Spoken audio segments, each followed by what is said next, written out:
Alors ce matin, j'aimerais qu'on continue l'évangile de Jean. La dernière fois, on s'était arrêté chapitre 12, verset 26. Donc on va lire ensemble Jean 12, versets 27 à 50. Jean 12, versets 27 à 50.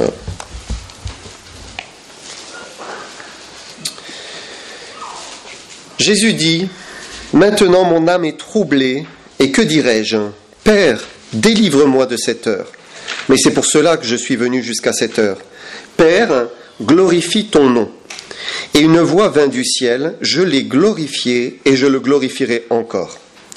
La foule qui était là et qui avait entendu disait que c'était un coup de tonnerre. D'autres disaient, un ange lui a parlé. Jésus dit, ce n'est pas à cause de moi que cette voix s'est fait entendre, c'est à cause de vous. Maintenant a lieu le jugement de ce monde. Maintenant le prince de ce monde sera jeté dehors. Et moi, quand j'aurai été élevé de la terre, j'attirerai tous les hommes à moi. En parlant ainsi, il indiquait de quelle mort il devait mourir. La foule lui répondit, « Nous avons appris par la loi que le Christ demeure éternellement. Comment donc dis-tu, il faut que le Fils de l'homme soit élevé ? Qui est ce Fils de l'homme » Jésus leur dit, « La lumière est encore pour un peu de temps au milieu de vous, marchez, pendant que vous avez la lumière, afin que les ténèbres ne vous surprennent point. Celui qui marche dans les ténèbres ne sait où il va. Pendant que vous avez la lumière, croyez en la lumière, afin que vous soyez des enfants de lumière. » Jésus dit ces choses, puis s'en alla et se cacha loin d'eux. Malgré tant de miracles qu'il avait faits en leur présence, ils ne croyaient pas en lui. Afin que s'accomplisse la parole qu'Ésaïe le prophète a prononcée, « Seigneur, qui a cru à notre prédication ? Et à qui le bras du Seigneur a-t-il été révélé ? Aussi ne pouvaient-ils croire, parce qu'Ésaïe a dit encore, « Il a aveuglé leurs yeux et il a endurci leur cœur, de peur qu'ils ne voient des yeux, qu'ils ne comprennent du cœur, qu'ils ne se convertissent et que je ne les guérisse. » Ésaïe dit ces choses lorsqu'il vit sa gloire et qu'il parla de lui. Cependant, même parmi les chefs, plusieurs crurent en lui. Mais à cause des pharisiens, ils n'en faisaient pas l'aveu dans la crainte d'être exclus de la synagogue. Car ils aimèrent la gloire des hommes plus que la gloire de Dieu. Or Jésus s'était écrié, « Celui qui croit en moi, croit non pas en moi, mais en celui qui m'a envoyé. Et celui qui me voit, voit celui qui m'a envoyé. Je suis venu comme une lumière dans le monde, afin que quiconque croit en moi ne demeure pas dans les ténèbres. Si quelqu'un entend mes paroles et ne les garde point, ce n'est pas moi qui le juge, car je suis venu non pour juger le monde, mais pour sauver le monde. Celui qui me rejette et qui ne reçoit pas mes paroles à son juge, la parole que j'ai annoncée, c'est elle qui le jugera au dernier jour. Car je n'ai point parlé de moi-même, mais le Père qui m'a envoyé m'a prescrit lui-même ce que je dois dire et annoncer. Et je sais que son commandement est la vie éternelle. C'est pourquoi les choses que je dis, je les dis comme le Père me les a dites. » Voilà. Donc dans notre texte, il y a une question que j'aimerais relever, et on va relire le verset 34, si vous voulez bien, où il est dit, donc la foule dit, « Nous avons appris par la loi que le Christ demeure éternellement. Comment donc dis-tu, il faut que le Fils de l'homme soit élevé ? Qui est ce Fils de l'homme » Jésus va leur parler du Fils de l'homme. Le Fils de l'homme, c'est Jésus lui-même, puisqu'il est à la fois Fils de Dieu et Fils de l'homme, puisqu'il est né de la chair, il est né de Marie. Mais eux vont poser la question, qui est le Fils de l'homme ? Qui est-il réellement ? Et en fait, dans tout le texte, Jésus répond à la question, qui est le Fils de l'homme ? Il ne va pas le cacher, il va dire qu'il est la lumière. Ensuite, il va dire qu'il est Dieu lui-même, l'Éternel des armées. Et ensuite, il va dire qu'il est le Sauveur. C'est ce qu'on va voir ensemble dans notre texte ce matin. Alors d'abord, il dit qu'il est la lumière du monde. Regardez, on va reprendre Jean 12, verset 35. Jésus leur dit, « La lumière est encore un peu de temps au milieu de vous. Marchez pendant que vous avez la lumière, afin que les ténèbres ne vous surprennent point. Celui qui marche dans les ténèbres ne sait où il va. » Donc d'abord, Jésus se présente lui-même dans sa personne, il dit « Je suis la lumière du monde ». Et la lumière était encore là avec eux, avant qu'ils ne partent. Alors il dit « Profitez-en, profitez de cette lumière ». À vrai dire, Jésus avait déjà dit 2 fois dans l'Évangile, un peu plus tôt, en versets chapitre 8 et chapitre 9, il avait dit qu'il était la lumière. Donc il ne fait que le rappeler ici. Et la lumière, c'est ce qui vient contraster, bien sûr, avec les ténèbres. Dieu a même permis que nous soyons sur terre et que nous vivions ce contraste, puisque dans 24 heures, on alterne sans cesse entre la lumière, les ténèbres, la lumière, les ténèbres. Donc, cette alternance de lumière, on la connaît bien. Aujourd'hui, dans notre monde moderne, même la nuit, on peut être éclairé comme en plein jour. On a l'électricité en abondance, donc même dans les villes, c'est bien éclairé, même sur les autoroutes, c'est bien éclairé. Mais il faut revenir au temps de Jésus. Au temps de Jésus, c'est pas pareil. Et la nuit, c'est la nuit. C'est vraiment la nuit. C'est pour ça que quand vous regardez tous les voyageurs dans l'Ancien Testament et puis même au temps du Seigneur, ils voulaient être arrivés à la ville suivante avant la tombée de la nuit. C'était important d'arriver avant la tombée de la nuit parce que la nuit, ça pouvait être vraiment la nuit noire. Je me souviens, quand j'étais jeune, j'étais en vacances dans un endroit en pleine campagne et puis j'ai voulu aller me balader sur le soir, tard. Et on était vraiment en pleine campagne. Et c'était pas la pleine lune. Il n'y avait pas de lune. Ça devait être nuageux. Et plus j'avançais, plus c'était noir. Mais alors noir. Et j'ai avancé dans une forêt. C'était un peu un défi de jeune un peu fou. Et donc, voilà, j'ai traversé cette forêt, fait tout un périple là, en pleine nuit noire, mais c'était noir de chez noir. J'avais jamais connu une telle obscurité à l'extérieur, je veux dire. Et à l'époque de Jésus, eh bien, c'était ce que redoutaient les voyageurs. Ils redoutaient de se retrouver dans une nuit noire, et ne plus savoir où ils marchent et où aller.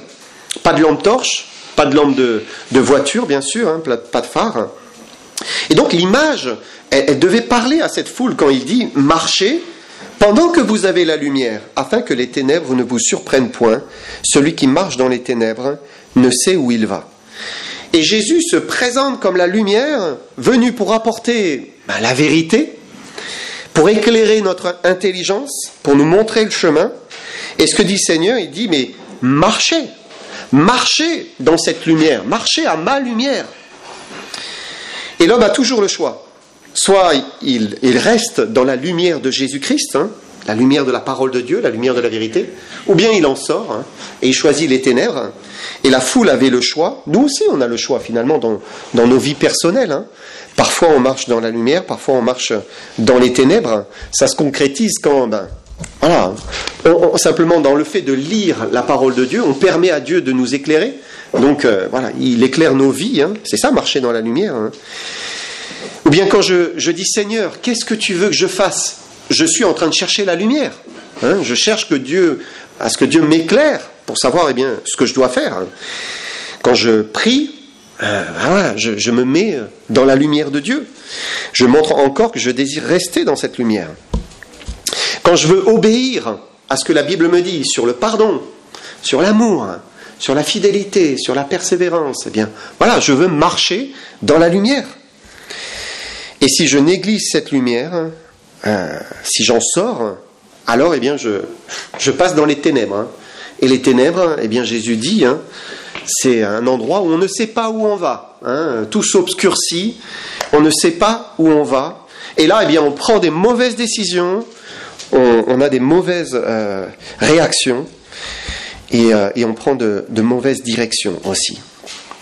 Alors Jésus ajoute aussi, regardez verset 36, il dit « Pendant que vous avez la lumière, croyez en la lumière, afin que vous soyez des enfants de lumière. » Jésus dit ces choses, puis il s'en alla et se cacha loin d'eux.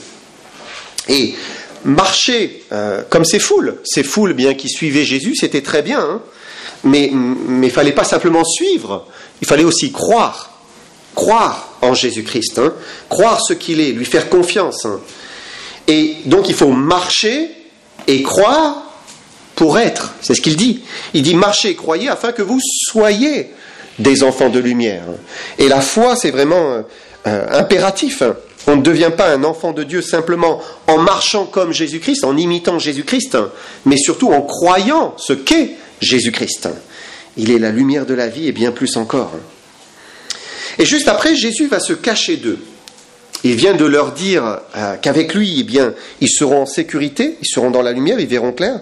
Puis l'instant d'après, eh bien, il se cache. Pourquoi il se cache? Parce qu'il est certainement attristé, parce qu'il ne croit pas en lui. Et c'est ce que dit le verset suivant, regardez versets 37 et 38. Malgré tant de miracles qu'il avait fait en leur présence, ils ne croyaient pas en lui, afin que s'accomplisse la parole qu'Ésaïe le prophète a prononcée, « Seigneur, qui a cru à notre prédication et à qui le bras du Seigneur a-t-il été révélé ?» Et c'était une tristesse, une peine pour le Seigneur de voir cette foule qui le suivait et qui ne croyait toujours pas en lui. Et si certains croyaient en lui, il y en avait qui croyaient en lui, ils n'étaient pas prêts à prendre position pour Jésus-Christ. C'est ce que nous voyons dans les versets suivants, regardez 42-43.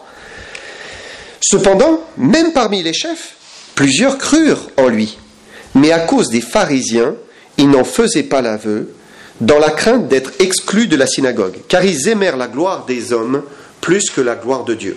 Et donc certains croyaient, ils étaient sûrs. C'est pas possible, comme Nicodème qui dit « Nous savons que tu es un docteur venu de Dieu ». Donc ils étaient sûrs, ils se disaient « Mais c'est pas possible, il vient de Dieu, il est la lumière, je veux bien le croire, je le crois ». Mais ils n'en faisaient pas l'aveu. Ils restaient cachés dans l'ombre. D'ailleurs, Nicodème est resté dans l'ombre un moment, jusqu'à sortir de l'ombre. Pourquoi? Par peur d'être rejeté du groupe, par peur d'être rejeté de leur cercle social de l'époque. Ça nous parle aussi, Des fois, nous aussi, on n'ose pas trop se prononcer et parler parce qu'on a un cercle social et on ne voudrait pas être exclu de notre cercle social. Jésus dit, mais marchez et croyez afin que vous soyez des enfants de lumière, des enfants qui brillent de ma lumière, sans honte de moi. Alors, maintenant, j'aimerais qu'on se penche sur un passage qui est ambigu, en tout cas qui paraît ambigu. Si on le lit sans réfléchir, alors oui, on va se poser des questions. Regardez versets 39 à 41. Il dit ici, « Aussi ne pouvait-il croire, parce qu'Ésaïe a dit encore, il a aveuglé leurs yeux et il a endurci leur cœur, de peur qu'ils ne voient des yeux, qu'ils ne comprennent du cœur, qu'ils ne se convertissent et que je ne les guérisse. » Ésaïe dit ces choses lorsqu'il vit sa gloire et qu'il parla de lui. Et au verset 39, il dit, « Aussi ne pouvait-il croire ». Qu'est-ce qu'il est en train de dire là, Jean?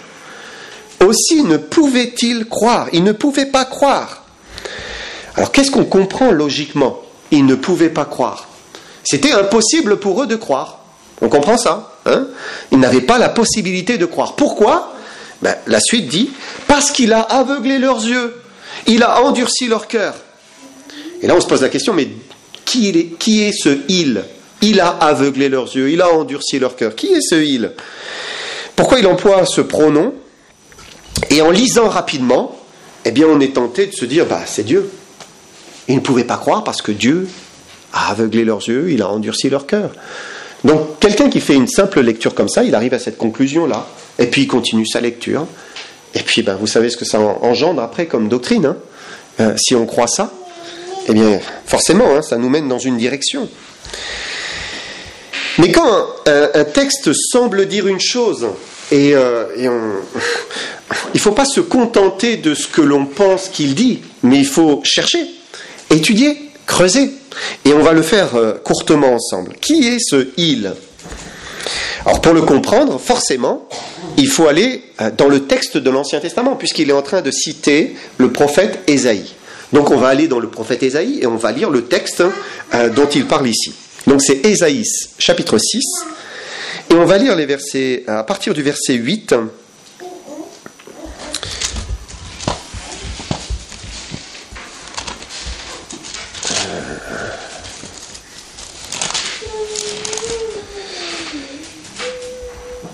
on va lire chapitre 6, versets 8 à 10.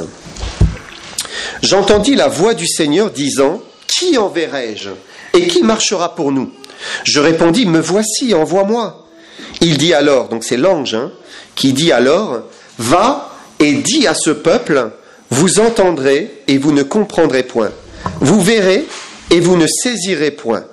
Rends insensible le cœur de ce peuple, endurcis ses oreilles et bouche-lui les yeux pour qu'il ne voie point de ses yeux, n'entende point de ses oreilles, ne comprenne point de son cœur, ne se convertisse point et ne soit point guéri. Donc là, c'est l'appel d'Ésaïe. Dieu cherche, voilà, qui marchera pour moi, qui enverrai-je? Et Ésaïe répond, mais moi, tout de suite, Seigneur, je veux te servir, envoie-moi. Alors Dieu dit au prophète, par l'ange, il dit à Ésaïe, va, toi, et dis à ce peuple, vous entendrez, vous ne comprendrez point. Et puis un peu plus loin, Dieu ajoute, rends insensible le cœur de ce peuple, endurcis ses oreilles, bouche-lui les yeux. Donc le il, c'est le prophète Ésaïe. C'est lui. C'est lui qui va aveugler les yeux, c'est lui qui va boucher les oreilles, c'est lui qui va endurcir le peuple. Et là, en l'occurrence, le peuple d'Israël, ses frères. La question qu'on se pose, c'est comment Ésaïe a le pouvoir d'endurcir les gens et de les rendre aveugles. Comment va-t-il faire? Comment va-t-il rendre insensible ce peuple? Mais simplement en prêchant. Il va prêcher la repentance, prêcher la vérité, prêcher le message de Dieu. C'est tout ce qu'il va faire. On le voit dans la suite de son livre. Il prêche, et plus il prêche, plus ils s'endurcissent, plus ils se blindent, plus il se bouche les oreilles, il refuse de l'entendre. Et vous savez, même Ésaïe va terminer persécuté. La tradition raconte qu'il aurait été scié, on l'aurait mis dans un tronc d'arbre creux et on l'aurait scié en deux. Donc voilà. Et donc c'est pas Dieu qui aveugle les gens, c'est pas Dieu qui les endurcit volontairement ici, en l'occurrence les Juifs, mais c'est les hommes, en entendant le message que Dieu leur donne, c'est eux qui ferment leur cœur et qui s'endurcissent, parce qu'ils refusent la lumière. Et c'est ça le problème. Plus ils entendent la vérité, plus ils disent non, je ne veux pas entendre. Et ils se bouchent les oreilles de peur de comprendre et de peur de se convertir. Et c'est un drame. Et donc quand Dieu dit à Ésaïe, endurcis les oreilles de ce peuple, il lui dit, mais prêche la vérité simplement. Tout comme c'est ce qui se passait là, dans l'évangile de Jean, avec cette foule qui était devant Jésus. Jésus dit, je suis la lumière du monde. Mais au fur et à mesure qu'il expose ce qu'il est et qu'il invite les gens à croire en lui, ils se ferment, ils s'endurcissent, ils refusent. Et ça devrait faire réfléchir chaque homme aussi, devant le message de l'évangile. Quand on entend le message de l'évangile, quel chemin prend le cœur ? Est-ce qu'il accepte, il s'ouvre à l'évangile, ou est-ce qu'il se ferme, il refuse de croire, il rejette. Et tout ce que je viens de vous dire, c'est confirmé par le reste des Écritures.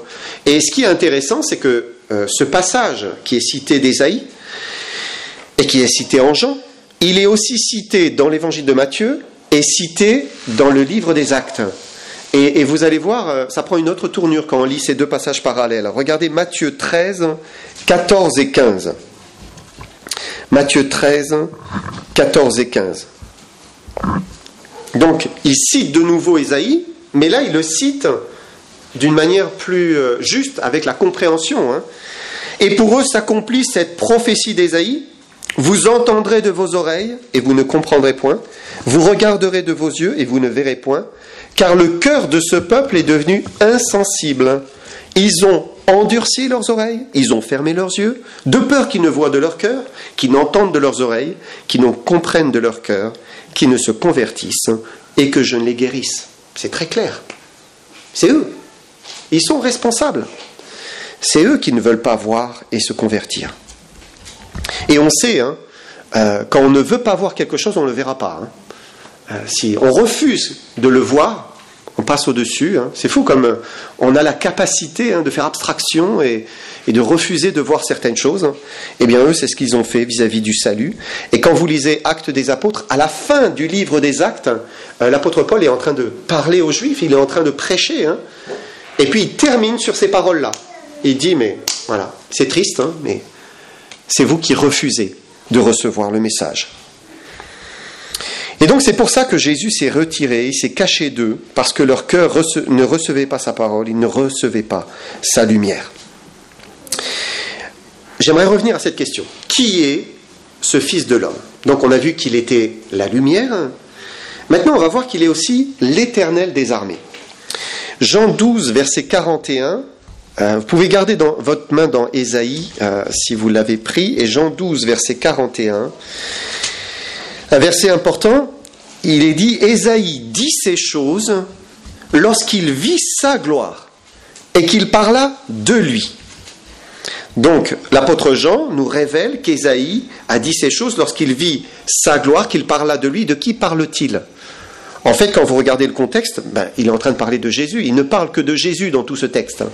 D'ailleurs, le verset 42, le suivant, dit « Cependant, même parmi les chefs, plusieurs crurent en lui. » En lui, c'est Jésus-Christ. Donc, on parle de Jésus. Alors, Ésaïe a vu la gloire de Jésus. Il a parlé de lui. Alors, eh bien, on retourne dans le texte et on reprend le même passage. Ésaïe, chapitre 3, et on va lire les versets 1 à 8, donc le passage juste avant. L'année de la mort du roi Osias, je vis le Seigneur assis sur un trône très élevé, et les pans de sa robe remplissaient le temple. Des séraphins se tenaient au-dessus de lui. Ils avaient chacun 6 ailes, 2 dont ils se couvraient la face, 2 dont ils se couvraient les pieds, 2 dont ils se servaient pour voler. Ils criaient l'un à l'autre et disaient « Saint, Saint, Saint est l'Éternel des armées, toute la terre est pleine de sa gloire. » Et les portes furent ébranlées dans leurs fondements par la voix qui retentissait. Et la maison se remplit de fumée. Alors je dis, malheur à moi, je suis perdu, car je suis un homme dont les lèvres sont impures. J'habite au milieu d'un peuple dont les lèvres sont impures. Et mes yeux ont vu le roi, l'Éternel des armées. Mais l'un des séraphins vola vers moi, tenant à la main une pierre ardente qu'il avait prise sur l'autel avec des pincettes. Il me toucha la bouche et dit, ceci a touché tes lèvres. Ton iniquité est enlevée, ton péché est expié. J'entendis la voix du Seigneur disant, qui enverrai-je, qui marchera pour nous? Je répondis, me voici, envoie-moi. Et donc, Ésaïe a une vision d'un trône, un trône élevé. Il voit le temple de Dieu, il voit Dieu lui-même, avec les pans de sa robe, avec ces séraphins qui volent autour et qui servent. Qui? L'Éternel des armées. Le texte le dit 2 fois, l'Éternel des armées. C'est le grand Dieu, le Dieu créateur. Celui qu'on retrouve dans l'Apocalypse. Quand vous reprenez l'Apocalypse, vous voyez une description un peu similaire. Et vous voyez Dieu assis sur le trône. Et l'apôtre Jean écrit, en Jean 12, 41, il dit, Ésaïe dit ces choses lorsqu'il vit sa gloire et qu'il parla de lui, de Jésus-Christ. Et là, quand vous recoupez les passages, eh bien, vous voyez que Jésus est l'Éternel des armées. Il est l'Éternel des armées.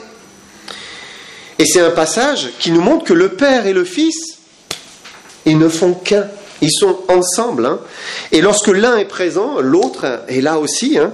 Le Père et le Fils ont tous les deux ce nom de l'Éternel des armées. Tous les deux.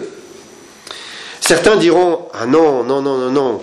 Chaque fois que c'est le nom de Yahvé, parce que l'Éternel des armées, c'est Yahvé des armées, chaque fois que c'est Yahvé, c'est le Père. Et non.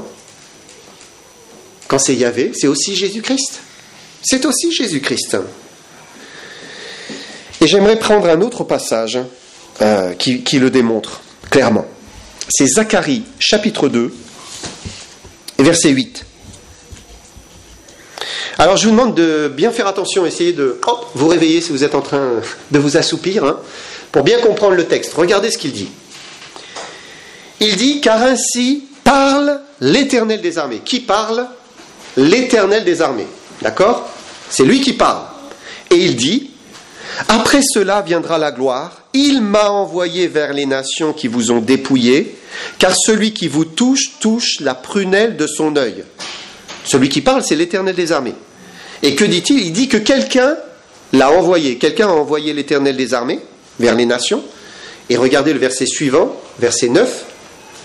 Voici, je lève ma main contre elles, et elles seront la proie de ceux qui leur étaient asservis. Et vous saurez que l'Éternel des armées m'a envoyé. Donc l'Éternel des armées dit que l'Éternel des armées l'a envoyé. En fait, le Père a le nom de l'Éternel des armées. Le Fils a le nom de l'Éternel des armées. Ils sont un seul Dieu. Ils sont Yahvé. Parce qu'ils ne font qu'un. Ils ne font qu'un. Et avec l'Esprit, le Saint-Esprit, ils sont le seul Dieu unique. Alors c'est pour cela, quand on reprend l'évangile de Jean, on comprend quand Jésus dit, chapitre 12, versets 44 et 45, « Or Jésus s'était écrié, celui qui croit en moi, croit non pas en moi, mais en celui qui m'a envoyé. Et celui qui me voit, voit celui qui m'a envoyé. » Voilà, croire en Jésus, c'est croire en Yahvé. Croire et voir Jésus, c'est voir le Père. Toute la Bible nous dit qu'il ne forme qu'un, un seul Dieu. Jésus est Jéhovah des armées, il est la lumière et il est l'Éternel des armées. Maintenant, Jésus est aussi le Sauveur. C'est ce qu'il va dire à la fin de notre texte, et on va terminer sur ça. Regardez en Jean 12, 46 à 48. « Je suis venu comme une lumière dans le monde, afin que quiconque croit en moi ne demeure pas dans les ténèbres. Si quelqu'un entend mes paroles et ne les garde point, ce n'est pas moi qui le juge, car je suis venu non pour juger le monde, mais pour sauver le monde. Celui qui me rejette et qui ne reçoit pas mes paroles a son juge. La parole que j'ai annoncée, c'est elle qui le jugera au dernier jour. » Et donc là, Jésus se présente comme le Sauveur. Il est venu pour sauver le monde. Il n'est pas venu pour juger le monde. En fait, il dit que c'est pas lui qui va juger, c'est la parole qui a été prononcée. C'est sur la base de la parole de Dieu que les hommes seront jugés. Pourquoi ? Parce que la parole offre le salut. Elle offre le pardon. Elle offre la grâce. Et si l'homme s'endurcit, comme dit le texte, et refuse de recevoir cette parole, il sera condamné. Si vous jetez une bouée à quelqu'un, et puis que la personne rejette la bouée alors qu'il est en train de se noyer, il est responsable. Et c'est ce qu'ils font. C'est ce qu'ils font.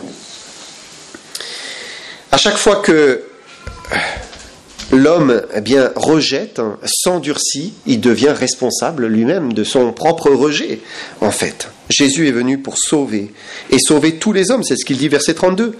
Quand il dit, verset 32, « Et moi, quand j'aurai été élevé de la terre, j'attirerai tous les hommes à moi. » Et Christ est devenu le sauveur du monde quand il était élevé, quand il a offert sa vie en sacrifice. Et même si toute la terre n'a pas été évangélisée en une seule fois, ça s'est étalé sur 20 siècles, et ça continue encore aujourd'hui, tant qu'il ne revient pas. Mais à chaque fois, c'est ce seul message, Jésus-Christ, crucifié. Il a été crucifié pour nous, il est le Sauveur qui a payé pour nos péchés. Parce qu'il est venu comme une lumière dans le monde, afin que quiconque croit en lui, le suit, ne marche pas dans les ténèbres. Christ est venu éclairer tout homme. Il tend la main à tout homme. Mais il faut que l'homme réponde à cet appel d'amour. C'est ça. Alors les Juifs ont posé cette question, qui est le Fils de l'homme ? Jésus a répondu, je suis la lumière, je suis Dieu. Voilà, celui qui me voit, voit le Père. Et je suis votre Sauveur. Il nous dit, marchez et croyez en moi, afin que vous soyez des enfants de lumière. C'est ce que nous sommes appelés à faire. Marcher avec lui dans la lumière, croire en lui et briller de sa lumière. Voilà, on va terminer ici. Que le Seigneur vous bénisse.